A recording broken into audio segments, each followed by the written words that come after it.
নমস্কার, তোমাদের সবাইকে সানা স্মাইল এডুকেশন সেন্টারে স্বাগত জানিয়ে আজকের ক্লাসটি শুরু করছি।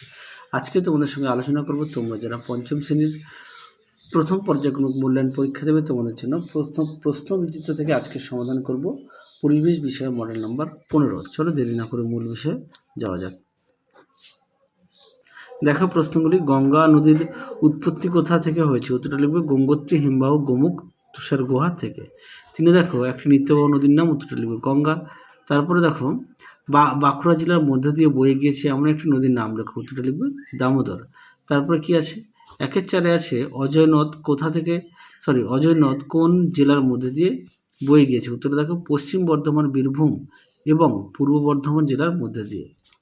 5 দেখো একটি ঔষধি গাছের নাম লেখো, উত্তর লিখবে বাসক। পরেরটা দেখো জীব বৈচিত্র্য কাকে বলে? এই প্রশ্নের উত্তরটা তোমাদের এখনই দেখালাম আগের ভিডিওতে। দেখো জীব বৈচিত্র্য কাকে বলে, এখান থেকে এই পর্যন্ত উত্তরটা লিখবে। কিন্তু পাঠ্যবইতে 60 পেজেও এই প্রশ্নের উত্তরটা আছে, একটু দেখে নিও। 7 দেখো কার থেকে কোনি পর্যন্ত হাড়কে কী বলে? উত্তরটা লিখবে হিউমেরাস। 8 দেখো বর্মের অপর নাম কি? উত্তরটা লিখবে চামড়া। 9 দেখো চামড়ার রং কালো হয় কেন? উত্তরটা লিখবে মেলানিন নামক রঞ্জক পদার্থ থাকার কারণে। 10 দেখো শুয়োপোকাগুলি পরবর্তী সময়ে কি হয়? উত্তরটা লিখবে প্রজাপতি। পরবর্তী দেখো গৌর কি? উত্তরটা লিখবে ভারতীয় বাইসন। পরবর্তী দেখো মাছের ঘা সারাতে জলে কোন ওষুধ দেওয়া হয়? উত্তরটা লিখবে পটাশিয়াম পার ম্যাঙ্গানেট। আরও একবার বলি, পটাশিয়াম পার ম্যাঙ্গানেট। পরেরটা দেখো কি আছে?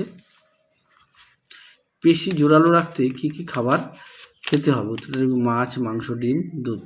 পরবর্তী দেখো বাউর ও ঝোরা কি? দেখো বাউর ও ঝোরা কি? দেখো এটা বাউর এখান থেকে এই পর্যন্ত লিখবে, আর ঝোরা এখান থেকে এই অবধি লিখবে। পরবর্তী দেখো নয়নজলি কি? দেখো প্রশ্ন উত্তর এখান থেকে এই পর্যন্ত উত্তরটি লিখবে।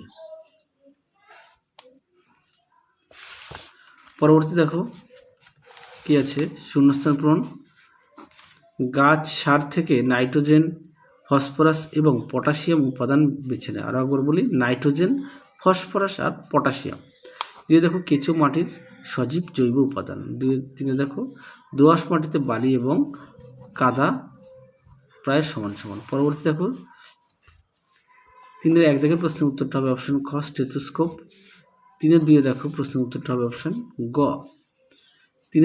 3 দেখো প্রশ্নের উত্তরটা হবে অপশান ক গন্ডারের। 3-4 দেখো উত্তরটা হবে অস্থিসন্ধি, অপশান খ। 3-5 দেখো উত্তরটা হবে যক্ষায়, অপশান গ। 3-6 প্রশ্নের উত্তরটা হবে অপশান ঘ কাদা বেশি ও বালি কম থাকে। পরবর্তী দেখো ঠিক ভুল, 1 একটা হবে ঠিক, 2 একটা হবে ভুল, 3 একটা হবে ঠিক, 4 একটা হবে ভুল। পরবর্তী দেখো কি আছে? গায়ে রোদ লাগলে ভালো হয় কেন? দেখো প্রশ্ন উত্তর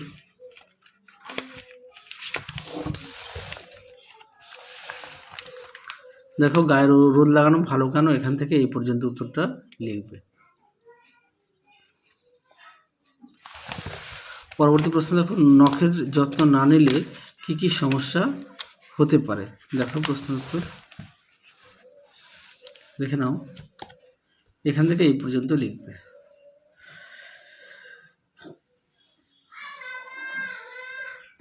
চলো আজকের মতো এখানেই সমাপ্ত করছি, আবার দেখা হবে খুব শীঘ্রই পরবর্তী ভিডিওতে। তোমরা সবাই সুস্থ থেকো, ভালো থেকো। আজকের মতো টাটা।